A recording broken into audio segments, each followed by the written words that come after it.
Allah tak pernah sirna ketika kita ada dalam masa terkelam. Penyertaannya kepada kita nyata adanya. Lahirnya Kristus di dunia menghadirkan sukacita. Penyertaannya kekal adanya bagi semua. Marilah kita panjatkan kasih kepada sesama, merayakan kepeduliannya bagi dunia.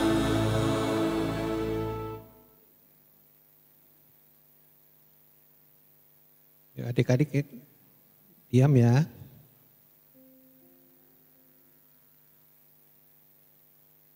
Selamat pagi Bapak Ibu Saudara-saudari sekalian. Ibadah minggu kita pagi ini dilayani oleh Pendeta Henry Salim.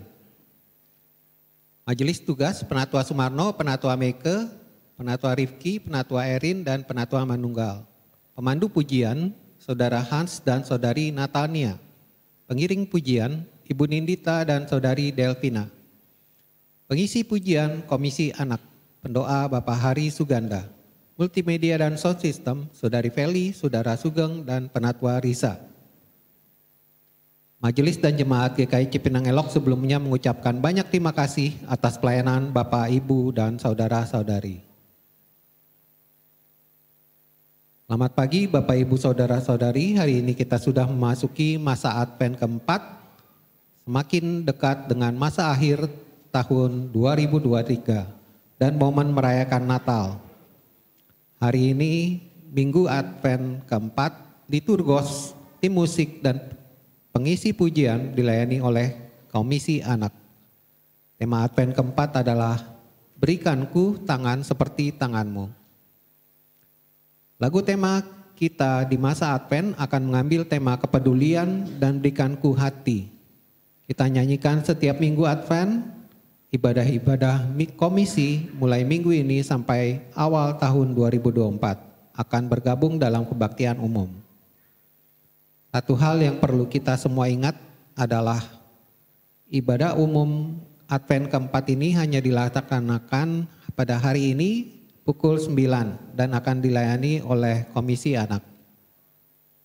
Selanjutnya ibadah malam Natal dilaksanakan pada pukul 18. Dan demi kebaikan kita semua maka kita mengimbau Bapak Ibu datang dalam kebaktian malam Natal tidak membawa tas besar, dan karena keterbatasan tempat parkir untuk mereka yang bertempat tinggal di sekitar gereja sebaiknya tidak membawa mobil atau kendaraan bermotor.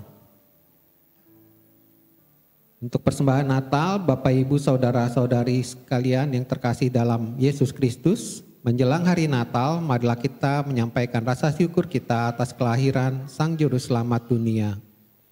Persembahan Natal pada tahun ini akan dialokasikan untuk membiayai kegiatan gereja kita yang semakin dinamis pasca pandemi ini.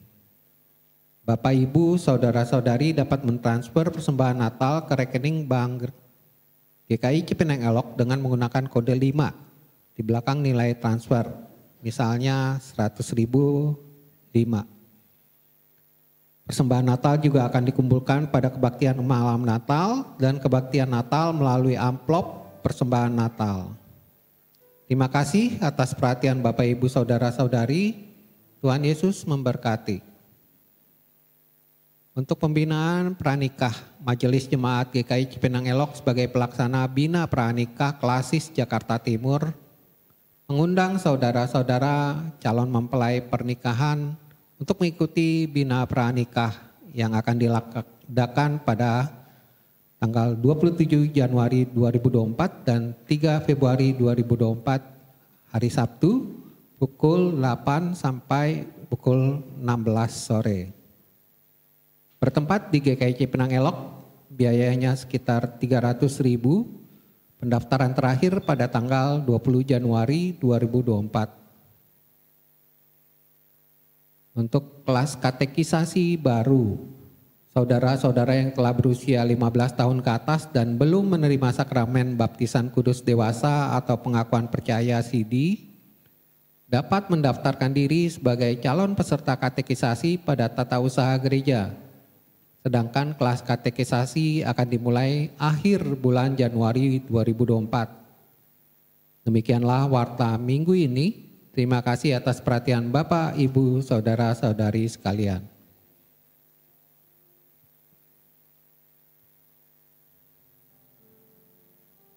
Sebelum memulai ibadah, marilah kita siapkan hati dan pikiran kita dengan bersaat teduh sejenak.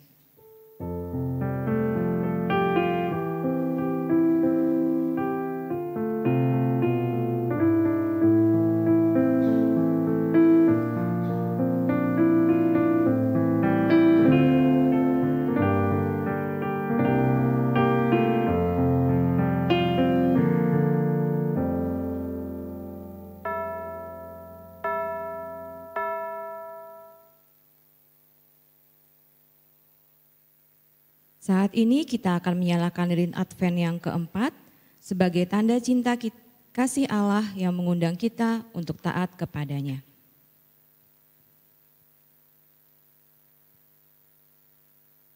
Inilah kesaksian Maria. Sesungguhnya aku ini adalah hamba Tuhan. Jadilah padaku menurut perkataanmu itu. Ya Kristus Sang Terang, tuntunlah kami melakukan kehendak-Mu.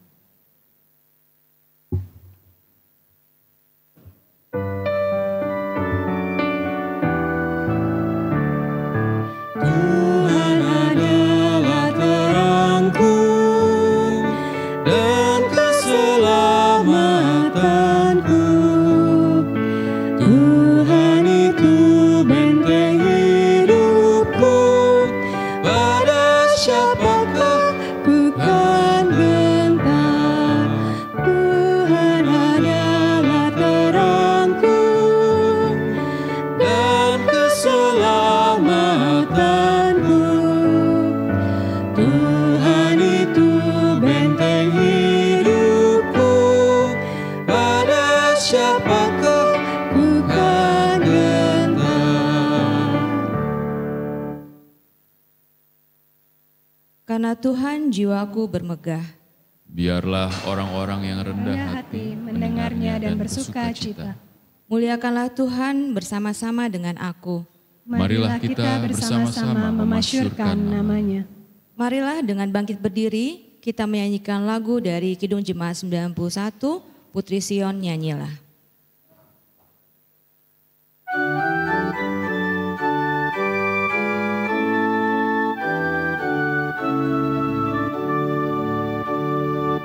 Putri Sion, nyanyilah, soraklah Yerusalem, mari sambut Rajamu. Raja damai, terimalah. Putri Sion, nyanyilah, soraklah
Jemaat Tuhan, ibadah Minggu Advent yang keempat ini boleh terjadi karena pertolongan kita adalah dalam nama Tuhan yang menjadikan langit dan bumi.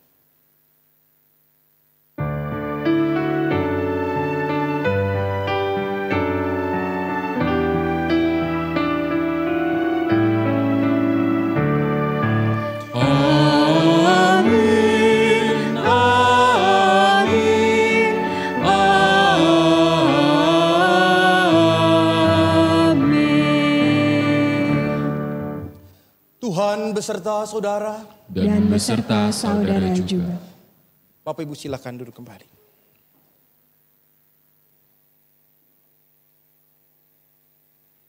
Maria adalah sosok yang dipilih oleh Allah untuk melahirkan bayi Sang Juru Selamat ke dalam dunia. Keterpilihan Maria jelas membawa konsekuensi bagi hidupnya. Namun, dengan segala kerendahan hati, Maria memilih untuk taat. Ia merelakan dirinya sebagai alat bagi terwujudnya keselamatan yang Allah janjikan. Dalam Minggu Advent keempat ini, marilah kita merenungkan apakah kita telah hidup dalam ketaatan kepada Allah? Saat Kristus datang untuk menghadirkan keselamatan bagi dunia, apakah kita pun telah memberi diri untuk dipakai sebagai alatnya? Mari kita berdoa. Ya Allah, betapa besar cinta-Mu bagi kami. Namun, betapa sempit hati kami untuk taat dan melayani-Mu. Kami kerap dikuasai oleh keegoisan dan kesombongan diri. Kami enggan membagi hidup kami bagi sesama dan acap kali menuntut agar diri kamilah yang pertama-tama diberi dan dilayani. Ya Bapa, kasihanilah kami. Tolonglah kami untuk taat dan bersedia memberi diri bagi kehendak dan kuasa-Mu. Di dalam Kristus kami berdoa. Amin.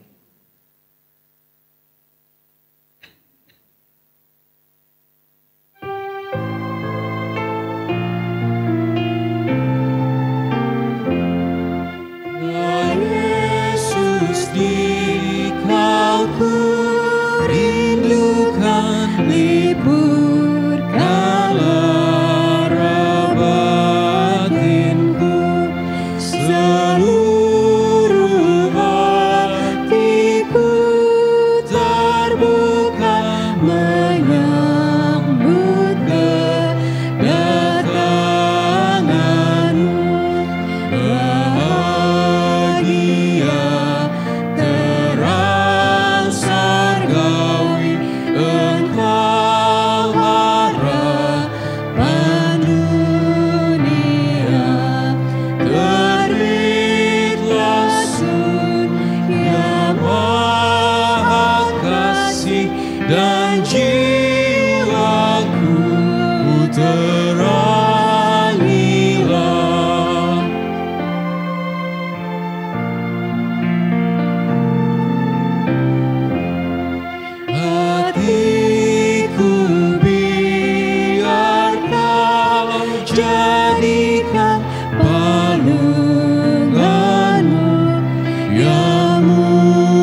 padamu ku abdikan perananku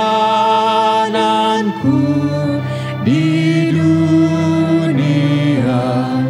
Cemas dan duka kau singkirkan, ya Yesus, mari masuklah. Umat Tuhan diundang untuk bangkit berdiri. Dengarlah berita anugerah yang diambil dari Roma 5 ayat 19. Jadi sama seperti oleh ketidaktaatan satu orang, semua orang telah menjadi orang berdosa. Demikian pula oleh ketaatan satu orang, semua orang menjadi orang benar.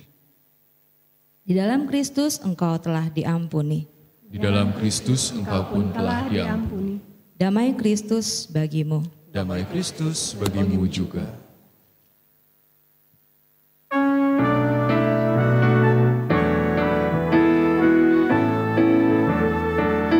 Bersukacitalah selalu, tunjukkan wajah gembiramu. Lihat teman di kanan kiri dan di sekitarmu, berikan salam damai, karena kasih karunia serta pengampunannya diberi. Hiduplah dalam damai, seorang dengan yang lain, itu kehendak Tuhan bagimu.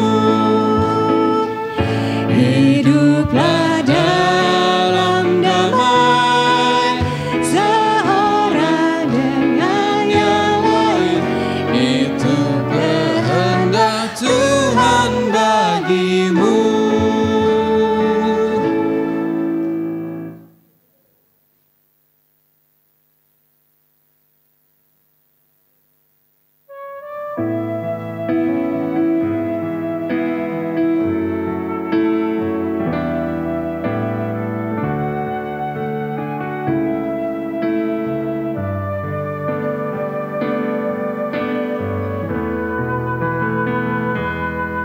Ketika kabut pekat perlahan telah pudar, kita sadari kasih Allah tak pernah sirna.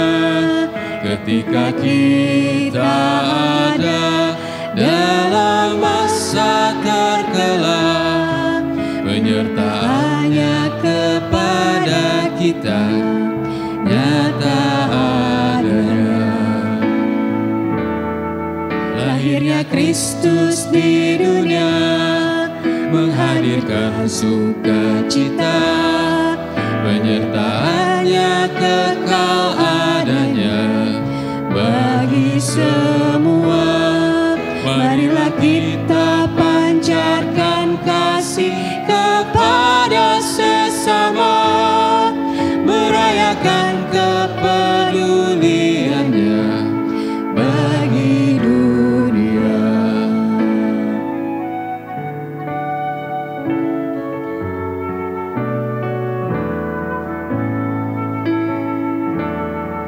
Ketika Yusuf dan Maria menantikan lahirnya, kegelisahan menghampiri hati mereka, tapi itulah jawaban Allah bagi manusia. Kelahirannya membawa damai dan sejahtera.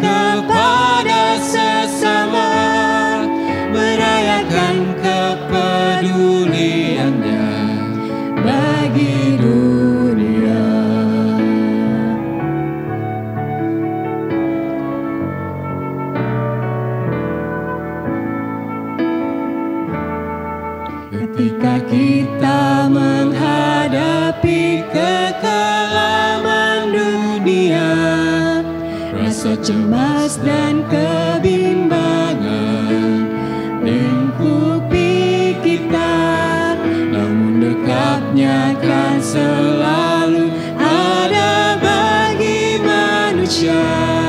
Karuniakan keteduhan di dalam jiwa.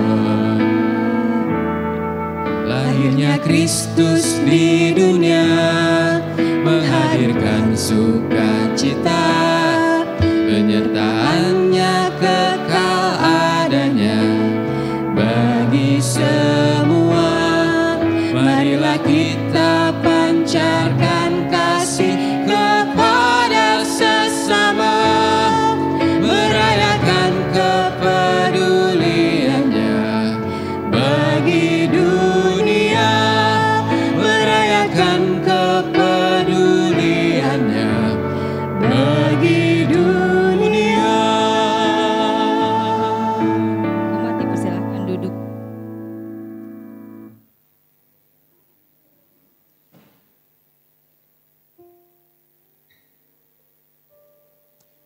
Bapak, Ibu, dan saudara-saudara jemaat yang dikasihi Tuhan beserta anak-anak yang Tuhan kasihi, marilah kita bersama-sama merenungkan firman Tuhan di Minggu Advent yang keempat ini. Kita mempersiapkan hati kita untuk kita menyambut kebenaran firman Tuhan. Marilah kita berdoa. Tuhan, saat-saat ini suasana hati kami adalah suasana merayakan hari kelahiran Tuhan Yesus. Biarlah seperti lagu ini, ketika kami merayakan hari Natal, sesungguhnya kami merayakan bahwa Tuhan peduli, merayakan cinta kasih Tuhan kepada dunia ini. Dunia yang penuh dengan dosa, dunia yang acap kali jauh meninggalkan Tuhan. Termasuk kami ya Tuhan, anak-anak-Mu yang seringkali lupa untuk menghadirkan hidup yang bertobat itu dalam keseharian kami. Sebentar lagi Tuhan, kami semua ingin diingatkan oleh firman-Mu. Tuhan, menolong kami. Bukan saja kami mengerti apa yang kami baca dan yang tertulis di dalam firman Tuhan, melainkan lebih daripada itu, biarlah Engkau menjadikan hidup kami sebagai pancaran cinta kasih Tuhan yang menerangi sesama kami. Sebab untuk itulah Engkau lahir, Engkau melayani, menderita dan mati bagi kami. Supaya kami pun boleh meneladani, mencontoh apa yang Tuhan Yesus telah perbuat bagi kami. Terima kasih ya Tuhan. Biarlah anugerah Tuhan kami Yesus Kristus yang kami rayakan hari ini menguatkan kami untuk boleh terus menjadi terang di tengah-tengah sesama kami. Di dalam nama Tuhan kami Yesus Kristus kami sudah berdoa. Amin. Bapak, Ibu, saudara-saudara, anak-anak yang Tuhan kasihi, kita akan membuka Alkitab kita.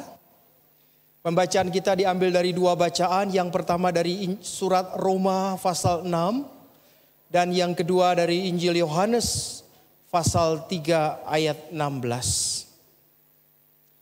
Roma pasal 6 kita baca ayat 1 sampai 3, dilanjutkan ayat yang seterusnya seperti yang tertulis di layar kita.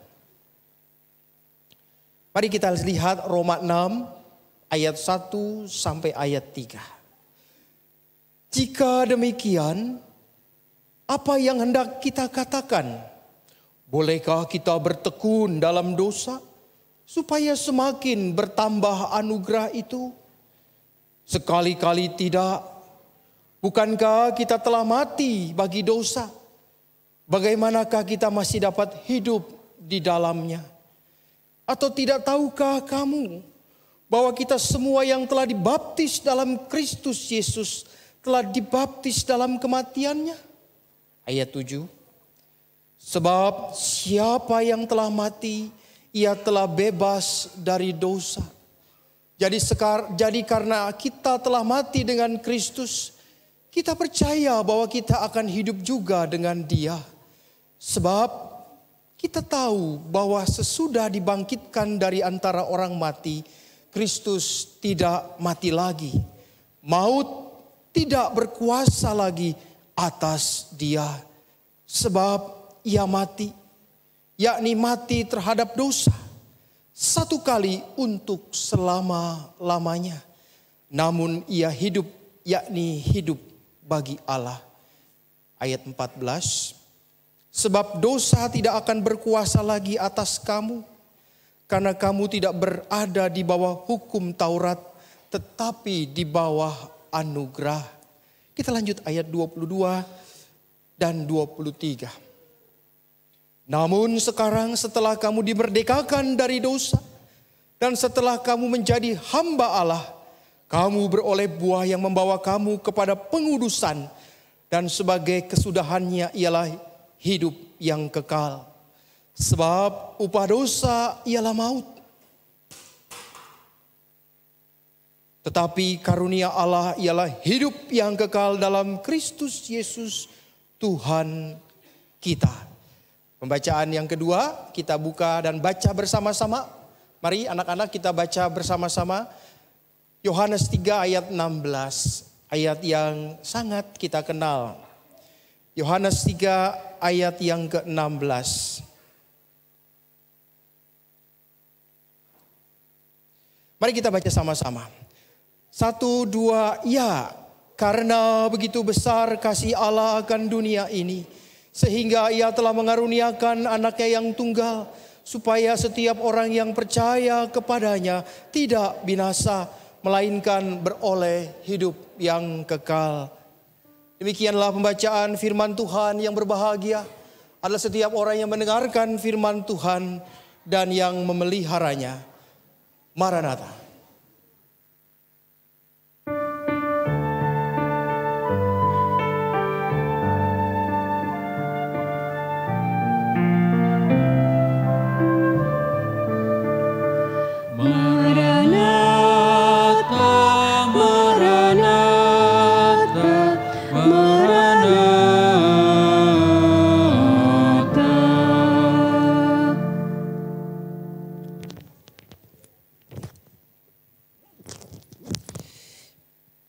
Bapak, Ibu, dan saudara-saudara, hari ini adalah hari Minggu pasti. Hari ini adalah Minggu Advent yang keberapa? Ada yang tahu? Yang keempat. Berarti sudah 3 Minggu Advent kita jalani. Saya mau kasih kuis. Ada yang masih ingat tema Minggu Advent pertama, kedua, dan ketiga? Yang ketiga masih ingat apa temanya? Berikan kaki. Yang pertama dulu apa? Berikanku hati seperti hatimu. Yang kedua, berikanku tangan seperti tanganmu. Yang ketiga, berikanku, bukan tangan, kaki ya. Yang kedua, yang ketiga, mata. Berikanku mata seperti matamu. Yang terakhir adalah berikanku tangan seperti tanganmu. Memang kamu tidak punya kaki? Anak-anak punya kaki? Punya. Punya tangan? Punya. Punya mata? Punya. Kenapa kita harus bilang, Tuhan berikanku tanganmu seperti tanganmu. Berikanku mata seperti matamu. Berikanku kaki seperti kakimu. Bahkan berikanku hati seperti hatimu. Wah, ini satu doa setiap orang seharusnya ya. Nanti kita akan nyanyikan itu di lagu terakhir. Berikanku hati seperti hati Tuhan. Kira-kira begitu. Berikanku kaki seperti kaki Tuhan dan seterusnya. Ya, Minggu Advent yang keempat ini agak berbeda. Sebab minggu Advent keempat ini rasa kebaktian komisi anak. Saya tadi bilang di konsis, wah kalau anak-anak gak datang sepi nih. Karena nanti sore semua jemaat pasti pada datang. Ternyata gak sepi juga ya. Masih ada ya 2-3 ribu orang lah di sini.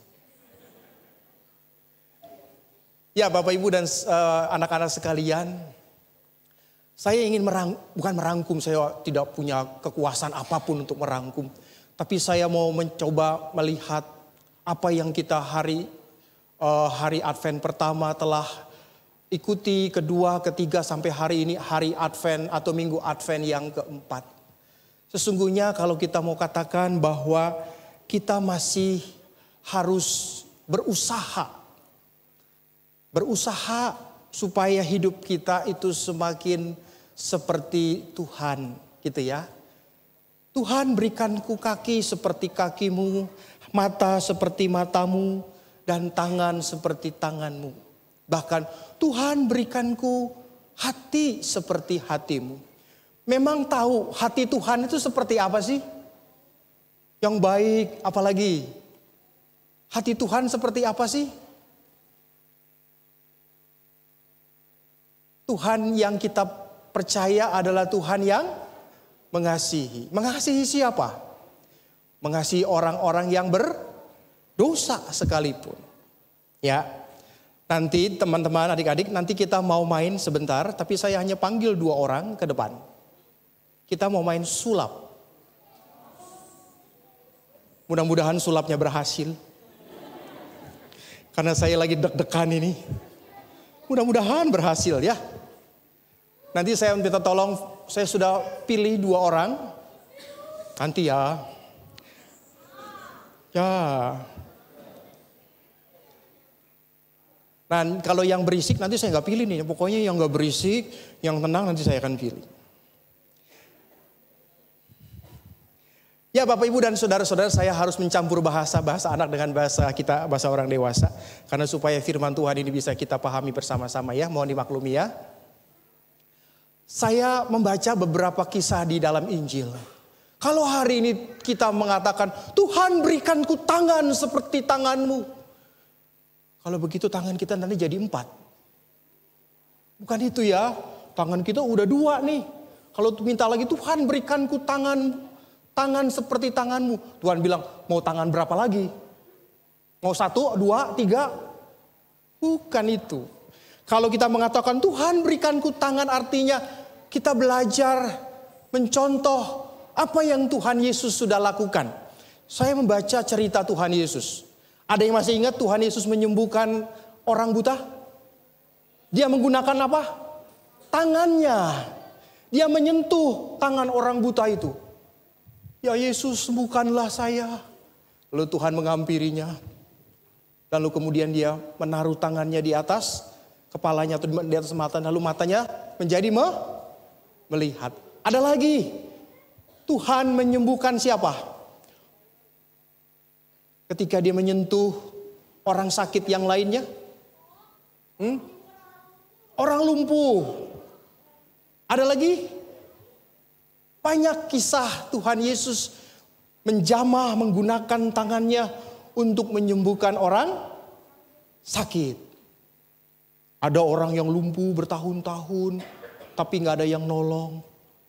Dia gak bisa jalan. Kemana-mana dia harus dibantu. Ya. Tapi Tuhan Yesus melihat. Pertama-tama yang dia lakukan apa? Dia melihat dengan hati. Aduh, si lumpuh ini kasihan. Lalu dia menggunakan tangannya dari hatinya itu untuk menyembuhkannya. Orang yang dipedulikan, orang lumpuh, orang yang katanya kon sakit pendarahan, orang yang buta, ya.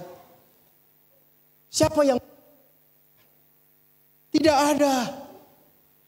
Hanya Tuhan yang. Jadi Bapak Ibu dan saudara-saudara kira-kira mau mengatakan bahwa berikanku tangan seperti tanganmu. Tangan yang tidak menggenggam erat-erat, menyembunyikannya di belakang. Emangnya kamu siapa? Saya nggak mau tolong kamu. Apakah itu tangan Tuhan? Bukan. Tapi tangan Tuhan adalah tangan yang menyentuh, peduli kepada orang yang membutuhkan. Tangan yang mau merasakan persoalan orang lain. Ya. Ada yang di sini tangannya suka jahil, suka cubit-cubit temannya. Puji Tuhan, dosamu telah diampuni. Ada yang tangannya suka jahil. Wah, dulu saya waktu kecil jahil. Jadi cerita nih, ya, saya itu kalau lihat barang baru di mana aja itu tangan saya itu pengennya megang. Pernah mainan teman saya, mainan saudara saya sih, saya mau pegang walaupun tanpa saya izin dia.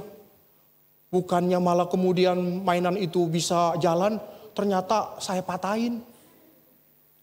Wah, saya habis itu langsung panas dingin. Takut ketahuan. Saya bilang, bukan saya. Boleh gak begitu? Gak boleh ya. Gak boleh. Nah Bapak Ibu dan Saudara-saudara. Semua berangkat dari apa yang hari ini kita baca dari firman Tuhan. Semua berawal dari apakah kalau kita punya hati, punya tangan, punya kaki, punya mulut. Seperti Tuhan, semuanya berawal dari apa yang Tuhan Yesus firmankan hari ini. Semuanya berawal dari satu kata. Saya pakai satu kata. Yaitu pengudusan. Apa itu pengudusan? Nanti teman-teman anak sekolah minggu akan praktekkan. Wah, manusia itu sesungguhnya berdosa. Dan manusia tidak bisa menyelamatkan dirinya dari dosa. Upah dosa ialah maut katanya. Tetapi siapa yang bisa mengampuni dosa-dosa manusia? Siapa? Tuhan Yesus. Ya. Tapi pengampunan ini disalahgunakan nih. Pernah berbuat salah sama mama? Halo? Pernah bikin mama kecewa? Pernah ya. Bapak Ibu pernah bikin kecewa istri dan suaminya? Sering. Saya juga. Kalau kita ngaku salah, itu bagus. Habis kita ngaku salah, kita minta maaf. Kita minta ampun sama Tuhan. Nah, dengerin. Banyak orang yang cuma bisanya minta ampun, bilang saya mau berubah, saya mau bertobat. Tapi besoknya melakukan lagi. Ya. Alasannya apa? Orang-orang Kristen di Roma bilang, karena Tuhan itu maha pengasih. Bikin dosa pasti Tuhan akan ampuni. Habis bikin dosa tinggal bilang, Tuhan ampuni dosa-dosa saya. Selesai. Ya. Kata Paulus, Rasul Paulus, enggak begitu. Pengampunan Tuhan yang begitu besar, kasih karunia Tuhan yang begitu luas, bukan tidak boleh disalahartikan seolah-olah kita terus mau dan bebas berbuat dosa. Buat dosa minta maaf, besok buat dosa lagi, minta ampun bikin dosa lagi. Nah itulah kemudian pasal 6 ini kalau kita baca secara utuh itu ingin mengatakan, hei dengarkan, Tuhan Yesus sudah mati buat kamu. Satu kali untuk selamanya. Dia mati untuk menebus dosa-dosa kita. Paulus memakai contoh dengan baptisan. Ya, anak-anak mungkin belum paham apa arti baptisan. Nanti suatu kali kamu akan paham ya kalau belajar katekisasi sama saya nanti. Kalau saya masih ada. Ya, bagi Paulus baptisan itu mengandung dua arti. Yaitu kita mati bersama dengan Kristus yang mati di kayu salib. Dan kita bangkit bersama dengan Kristus yang bangkit dari kematian. Artinya bagi Paulus, pengudusan itu yang pertama adalah pengudusan yang sifatnya, pakai bahasa agak tinggi nih ya Bapak Ibu ya. Pengudusan posisional, posisi yang tadinya berdosa ditebus menjadi umat yang dikasihi Tuhan. Ya ini posisinya sudah berbeda. Hendaklah kamu memandangnya bahwa kamu telah mati bagi dosa, tapi kamu sudah hidup di dalam Kristus. Kamu ciptaan baru. Yang lama sudah berlalu, sesungguhnya yang baru sudah datang. Jadi posisi kita ada di mana nih? Orang yang sudah belum ditebus apa yang sudah ditebus? Yang sudah ditebus. Karena itu bagi Paulus, orang yang sudah ditebus dari dosa-dosanya, dia harus berusaha untuk menjadi orang-orang yang tidak lagi menyerahkan anggota tubuhnya untuk dosa. Makanya Paulus menyebut dua hamba, hamba kebenaran dan hamba dosa. Apa itu hamba kebenaran, hamba dosa? Hamba itu pelayan. Mau melayani Tuhan, hamba kebenaran, atau mau melayani keinginan dosa. Terus saja, kata iblis, ayo nyontek. Ayo jahil. Ayo bikin temenmu nangis. Dikerjain tuh temennya sampai nangis. Itu hamba dosa apa hamba kebenaran? Hamba dosa. Jadi kalau kita masih jahil, tangan kita masih suka usil, kita belum menjadi hamba kebenaran. Kedua, posisi yang kedua, posisi yang disebut pengudusan transformatif. Wah, bahasanya keren ya. Pengudusan yang betul-betul perubahan itu ada. Ini kalau sudah ditebus mau ngapain? Apakah masih terus hidup di dalam dosa atau mau berubah? Nah, kita bicara soal berubah, saya panggilkan dua anak sekolah minggu. Mudah-mudahan sulap saya, karena saya dibayar untuk bikin sulap ini. Saya panggilkan adik kita Diva dan Jojo. Silakan ke depan. 1 menit saja. Mana Diva? Mana Jojo? Ya, sambil menunggu Jojo dalam perjalanan OTW. Bapak Ibu, saya baru pertama kali sulap di gereja ini, tapi sudah sering di tempat-tempat lain. Nah, Jo di sini. Maaf ya Jo. Nah Bapak Ibu, saya punya 4 atau 3 nih? 3, berarti nyimak ya. Saya punya 3 toples. Nah, toples ini bacaannya apa? Ini apa? Kristus. Tuhan Yesus. Kok Tuhan Yesus juga permainan? Ini adalah siapa? Kita. Nah itu kamu doang, bukan saya. Kau semua, ya. Semua manusia. Betul Jojo, 100. Anak menatua pinter ya. Ini apa? Dosa, saya kasih warna merah. Kata kitab Nabi Yesaya, marilah kita berperkara firman Tuhan sekalipun dosamu merah seperti. Baca nih sana, baca Jo. Oh. Akan menjadi putih seperti salju. Sekalipun berwarna merah seperti kain kesumba, akan menjadi putih seperti bulu domba. Ceritanya, ini dosa nih. Ini si Jojo sama Diva nih. Ini Kristus. Kita buka.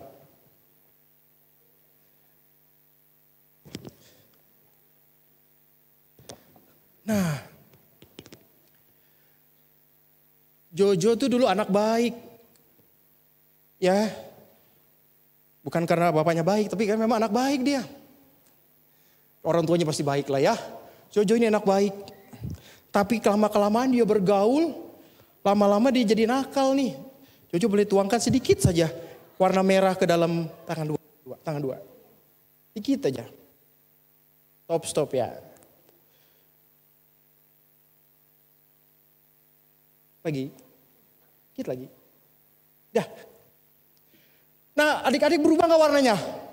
Berubah lah. Pasti warna putih tambahin warna merah jadi merah. Wah si Jojo ini sudah banyak melakukan kesalahan. Jadi warnanya merah. Seperti dosa. Merah. Masih protes. Anggap aja merah. Ya merah muda lah mau bilang begitulah. Ya. Inilah kenakalan kita, kenakalan para suami, kenakalan para istri, kenakalan anak-anak, kenakalan pendeta, kenakalan para penatua. Kita kan namanya bilang ya. Iya. Apa yang harus kita lakukan? Saya merah terus menjadi warnanya. Kita punya siapa? Ya Kristus. Orang-orang yang ini adalah orang-orang yang sadar saya berdosa di hadapan Tuhan. Siapa di sini ayo yang nggak merasa dirinya berdosa? Tunjuk tangan. Siapa yang dirinya selama ini nggak pernah berbuat salah? Semua orang pasti berbuat salah. Ya. Ke dalam dunia. Diva boleh yang tengah pelan-pelan. Bim salah Bim. Terus.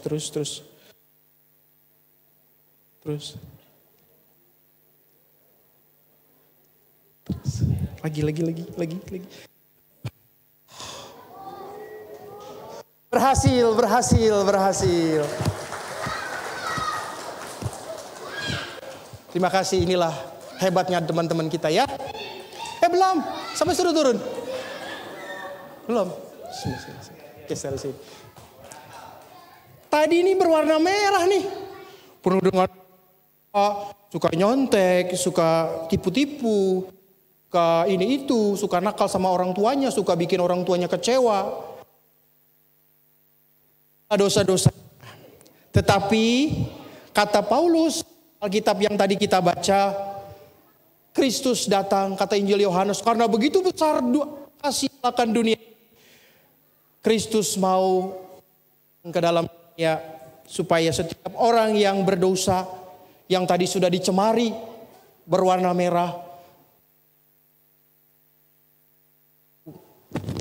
menjadi putih seperti salju atau seperti bulu domba. Terima kasih Jojo, terima kasih Diva. Kalian sudah bekerja sama dengan saya. Tadi saya deg-degan banget. Terima kasih. Nah Bapak Ibu, saya punya ayat.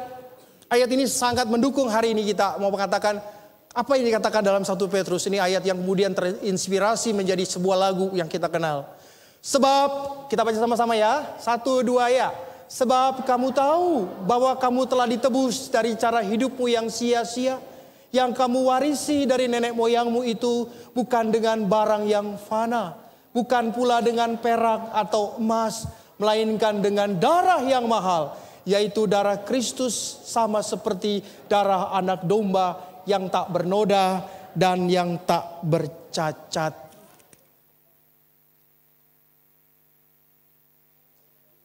Kristuslah yang menebus kita. Tapi juga yang sekaligus membuat kita bukan lagi hidup di dalam dosa. Kata Paulus, aku bukan aku yang dulu, tetapi aku yang sekarang.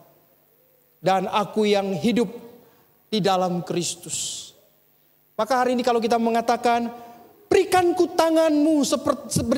tangan seperti tanganmu. Mari kita mau belajar sama-sama. Untuk kita menggunakan seluruh keberadaan kita, seluruh kemampuan kita, seluruh berkat Tuhan, bahkan hati kita untuk dipakai oleh Tuhan. Tapi bagaimana Pak Pendeta kalau saya masih berbuat dosa? Saya punya ilustrasi ini. Apa ini? Kita kalau melihat salib pasti selalu gambar Tuhan Yesus sedang dipaku di kedua tangannya, kiri dan kanan. Nah Bapak Ibu, saya punya cerita, ternyata ada salib lain. Tapi salib ini adalah hasil sebuah perenungan dari seseorang yang kemudian ketika orang melihat salib itu, dia bertanya kepada orang yang membuat salib itu, mengapa salib Yesus berbeda? Tidak seperti salib pada umumnya. Mengapa salib Yesus tidak seperti yang saya lihat di gereja-gereja lain? Bapak Ibu, di suatu kota namanya Cordoba di Spanyol Selatan, ada sebuah biara namanya Biara Santa Ana dan Santo Yosef. Di situ ada sebuah patung salib. Salib beserta dengan korpusnya, artinya dengan tubuh Kristus yang disalibkan. Nah, salibnya begini. Ada yang salah? Kenapa? Satu tangan Yesus yang ditancapkan di kayu salib sementara tangan kanannya turun. Wah, ini pematungnya salah, ini yang membuat ini salah, bahkan mungkin ini yang bikin patung ini lagi ngantuk kali ya. Ternyata tidak. Patung ini, salib ini betulan. Lalu orang itu bertanya kepada si pembuat salib itu, kenapa Anda membuat salib Yesus seperti itu? Tangannya yang teracung, yang masih dipaku, seolah-olah menahan tubuhnya. Sementara tangan kanannya itu, tangan kirinya yang disalib, tangan kanannya seolah-olah seperti pakunya lepas, padahal memang itu tidak dilepas sengaja, dibuatnya seperti itu. Mengapa engkau membuat salib seperti itu? Dia bilang, inilah salib pengampunan. Memang semua salib kalau kita artikan kan itu pengampunan di dalamnya ya. Tapi kemudian salib ini dikenal dengan salib pengampunan. Mengapa salib itu dibuat seolah-olah seperti Yesus sedang bergantung dengan tangan kirinya saja, menahan sakitnya, penderitaan yang dialami selama dia disalib, dan seolah-olah tangan kanannya itu lepas begitu, seperti sedang mengajak seseorang atau mengajak orang lain.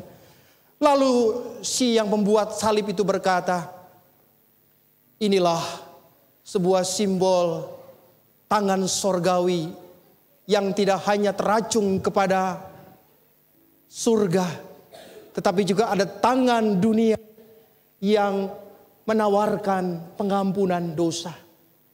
Antara surga dan dunia dihubungkan oleh Kristus yang tersalib. Ya, barang siapa yang percaya kepadanya akan memperoleh hidup yang kekal. Tetapi setiap orang yang mau berdosa dan mau menyesali dan hidup di dalam hidup yang baru, tangan Kristus yang turun itu seakan-akan mengatakan, marilah datanglah kepadaku semua yang letih lesu. Aku akan memberikan kelegaan kepadamu.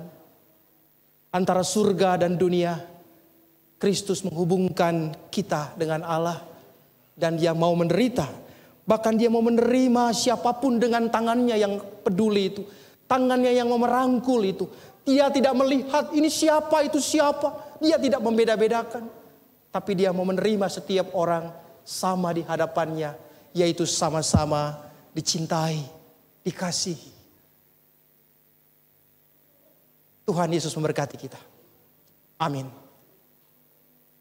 Mari kita bersatu.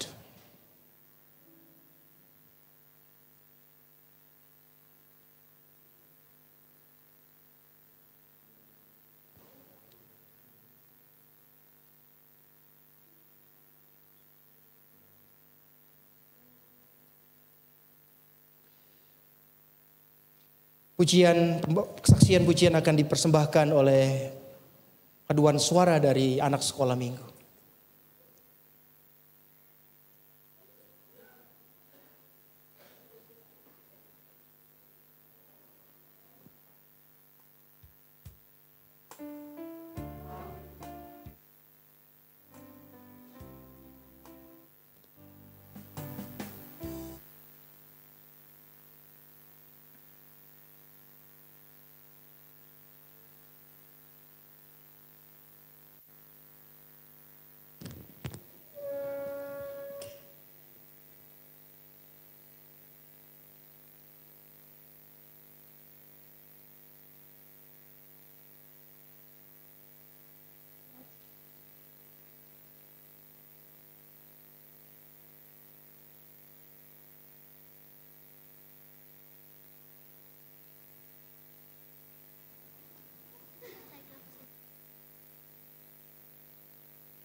seperti berharga di tanganmu.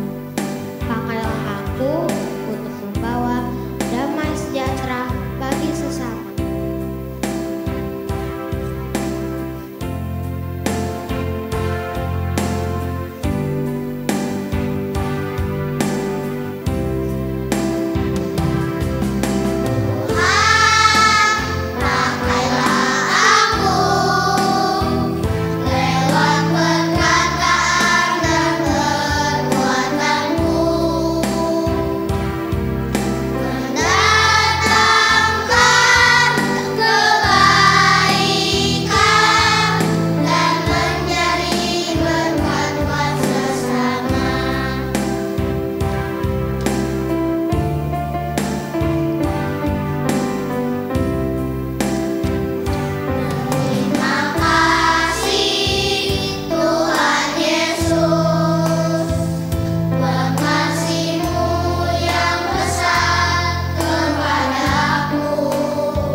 Ya, kita berterima kasih atas persembahan pujian dari anak-anak sekolah minggu bersama dengan guru sekolah minggu.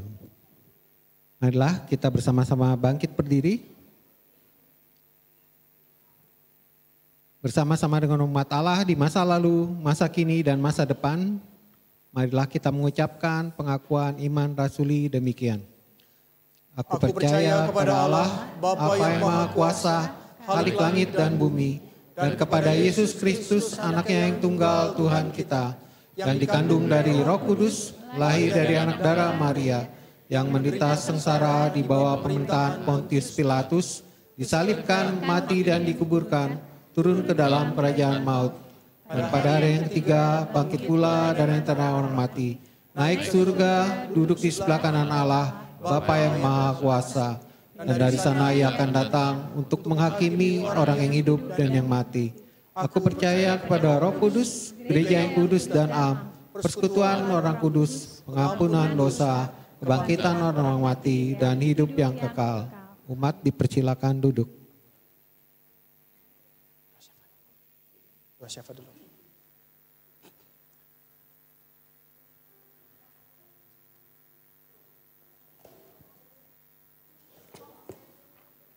Mari Bapak Ibu dan saudara-saudara, anak-anak yang Tuhan kasihi, kita menundukkan kepala kita berdoa.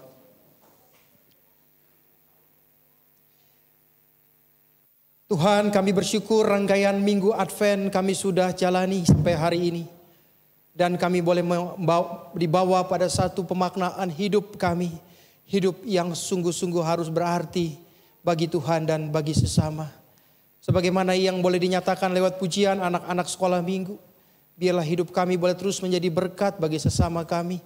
Sebab kami boleh menggunakan seluruh anggota tubuh kami, hati kami, dan seluruh keberadaan kami, keluarga kami bahkan, dan juga orang tua gereja kami, untuk kami boleh persembahkan bagi kemuliaan nama Tuhan. Tuhan yang sudah datang ke dalam dunia, Tuhan yang mau lahir dan menebus dosa-dosa kami.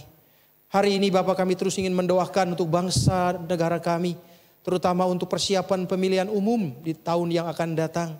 Kami doakan terus ya Tuhan, biarlah semua prosesnya boleh diberkati Tuhan, dan situasi aman, tertib, terkendali juga boleh sungguh-sungguh dialami di dalam proses pemilihan umum nanti. Segala apa yang nanti menjadi hasilnya, biarlah Tuhan sendiri yang akan memberkati. Sehingga lahirlah para pemimpin kami, wakil-wakil rakyat, orang-orang yang nantinya akan terus boleh mendedikasikan dirinya untuk bangsa dan negara. Kami juga ingat bagi para warga senior, opa, oma, bapak, ibu, orang-orang tua yang saat ini belum bisa datang ke gereja. Mereka yang dalam keadaan sakit dan lemah tubuhnya, kami berdoa buat mereka. Kami ingat juga untuk mereka yang sakit. Kami ingat dan terus doakan untuk Bapak Tony Magani, Bapak Untung Tobing, Bapak Maison Sitompul. Kami juga doakan untuk Ibu Erlina. Kami menyerahkan seluruh pengobatan dan perawatan dan semua hal yang terus ditempuh oleh saudara-saudara kami yang terus menjalani pengobatan. Di antaranya Ibu Pinkan, Ibu Yosefin, Ibu Marta Mulyadi, Ibu Yuni Sinaga. Kami berdoa juga untuk bayi Jeremy dan saudara Niko. Kami mendoakan ya Bapak, anak-anakmu ini biarlah berkat Tuhan lewat segala cara, dan obat-obatan yang juga mereka minum itu boleh memberikan dampak yang baik. Terlebih di atas segalanya Tuhan berikan kekuatan bagi keluarga dan juga bagi saudara-saudara kami ini. Bapak, hari ini kami mendoakan juga untuk ibadah Natal yang akan berlangsung sore nanti. Biar semua rencana kami dan juga setiap unsur, bahkan semua pelayan Tuhan yang boleh melayani ibadah sore nanti boleh dalam keadaan baik, sehat, dan apa yang kami sudah persiapkan Tuhan berkati. Berkati jemaatmu yang akan ikut dalam ibadah nanti sore. Kami juga berdoa biarlah ketertiban, keamanan itu boleh sungguh-sungguh terjaga dengan baik sepanjang khususnya masa Natal dan Tahun Baru. Kami berdoa juga untuk masyarakat yang mudik atau pulang kampung untuk mengisi liburan mereka. Tuhan juga berkati perjalanan mereka. Kami juga berdoa Tuhan untuk saudara-saudara kami yang sampai hari ini belum bisa merayakan Natal. Mereka yang sedang mengalami tertimpa musibah, baik bencana alam maupun juga musibah-musibah lainnya. Kami berdoa buat bangsa-bangsa yang saat ini sedang berkecamuk, sedang perang. Kami berdoa Tuhan biar damai itu sungguh-sungguh nyata hadir di antara mereka. Kami doakan juga setiap pergumulan kami, anak-anak kami, pekerjaan kami, kesehatan kami yang mungkin saat ini sedang menghadapi berbagai keluhan atau penyakit, pendidikan anak cucu kami, dan juga segala apa yang kami rintis, pekerjaan kami. Kami juga doakan rekan-rekan sekantor kami atau sepekerjaan dengan kami. Biar kami semua Tuhan boleh tinggal dan hidup dalam damai Tuhan. Kami menyerahkan doa ini hanya di dalam nama Tuhan kami Yesus Kristus yang telah mengajar kami berdoa. Bapa kami yang ada di sorga, dikuduskanlah nama-Mu, datanglah kerajaan-Mu, jadilah kehendak-Mu di bumi seperti di sorga. Beri kami hari ini makanan yang secukupnya. Ampuni salah kami seperti kami ampuni yang bersalah pada kami. Jangan bawa kami dalam pencobaan, melainkan lepaskan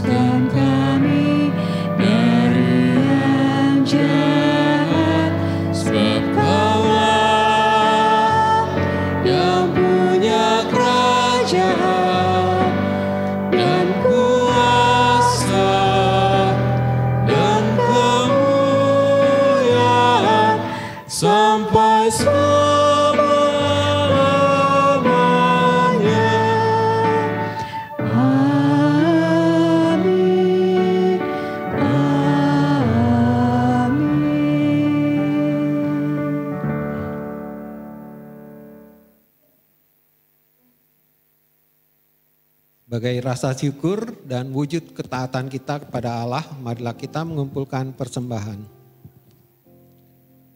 Diambil dari Mazmur 107 ayat 8 sampai 9. Biarlah mereka bersyukur kepada Tuhan karena kasih setianya, karena perbuatan-perbuatannya yang ajaib terhadap anak-anak manusia. Sebab dipuaskannya jiwa yang dahaga dan jiwa yang lapar dikenyangkannya dengan kebaikan.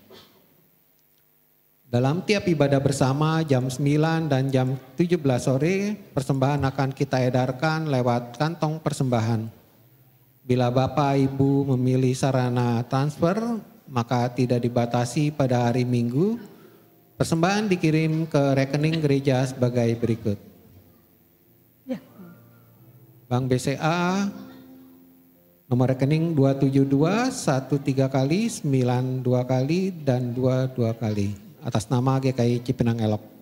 Bank Mandiri 006 00 102 kali, 82 kali, 94 dan 0. Atas nama Sinode GKI Jawa Barat, Majelis Jemaat GKI Cipinang Elok. Dan pada tiap hari dan jam kerja tata usaha, persembahan dapat dimasukkan ke dalam kotak persembahan di kantor tata usaha. Marilah sekarang kita membawa rasa syukur kita dengan pujian NKB 134. Terima kasih ya Tuhanku.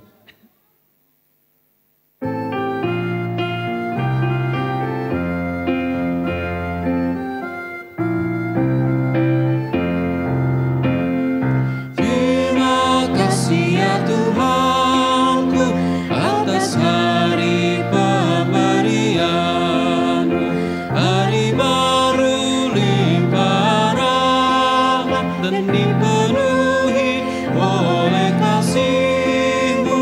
Kau curahkan pada umat-Mu, Kau curahkan pada umat-Mu.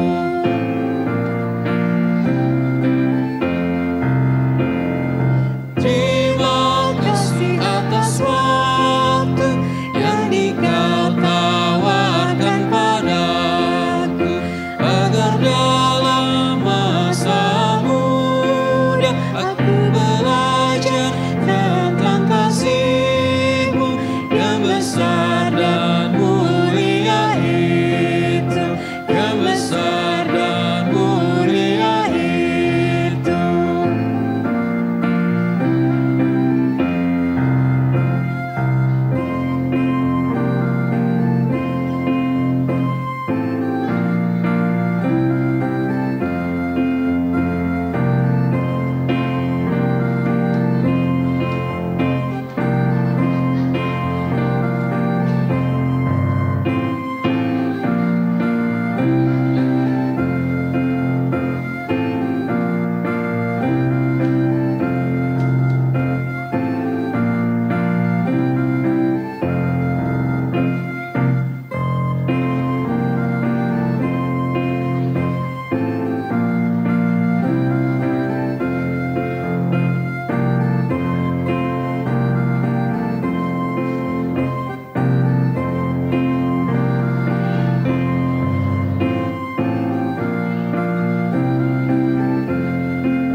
Mari kita berdoa. Ya Allah, sesungguhnya semua yang baik dalam hidup kami berasal dari-Mu. Terima kasih atas kesempatan bagi kami untuk menyatakan rasa syukur melalui persembahan. Terimalah persembahan ini dan tolonglah kami agar dapat berpartisipasi dalam karya kemuliaan-Mu dimanapun kami berada. Di dalam Kristus yang telah memberi hidupnya bagi kami berdoa. Amin.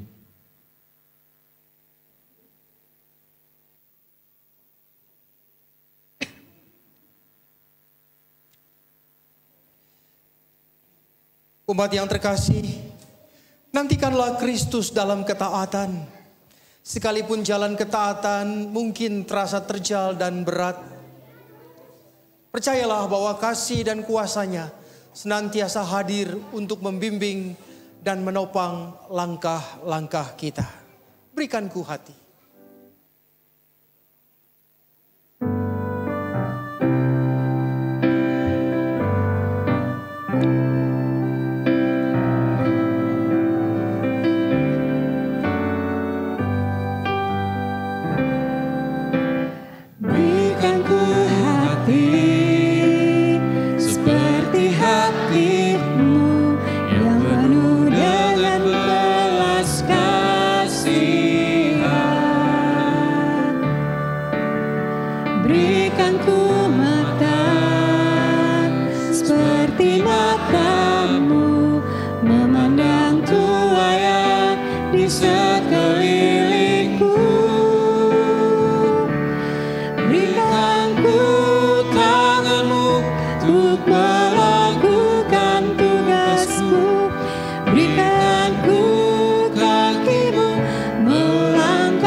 Saudara-saudara, arahkanlah hatimu kepada Tuhan.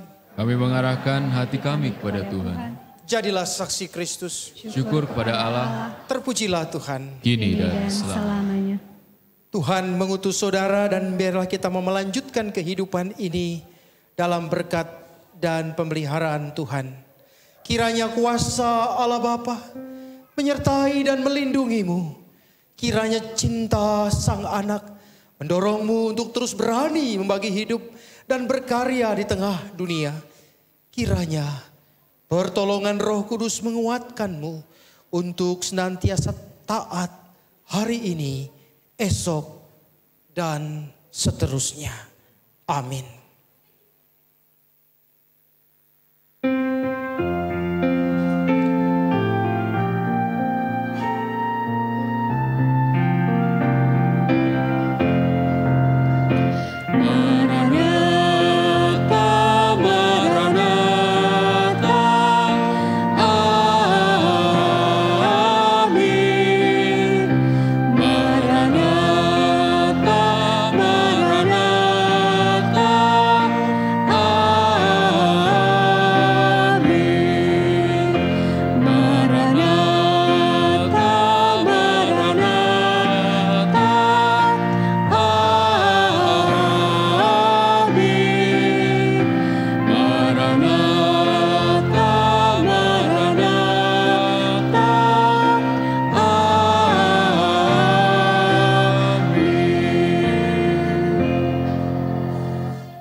Kita menutup ibadah minggu hari ini dengan kembali menyanyikan Berikanku Hati.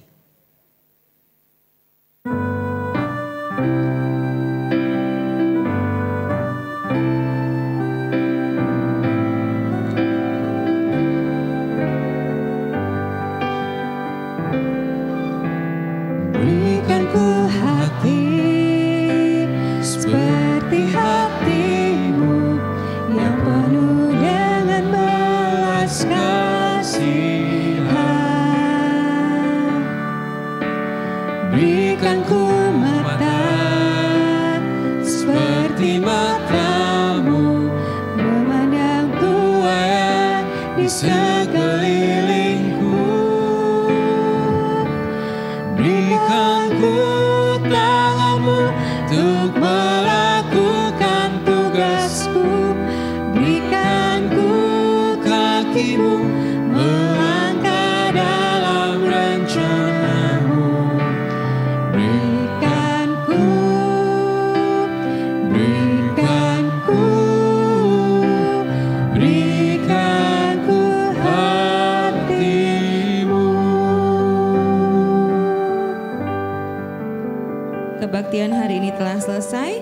Umat dipersilahkan duduk, mari kita bersaat teduh sejenak.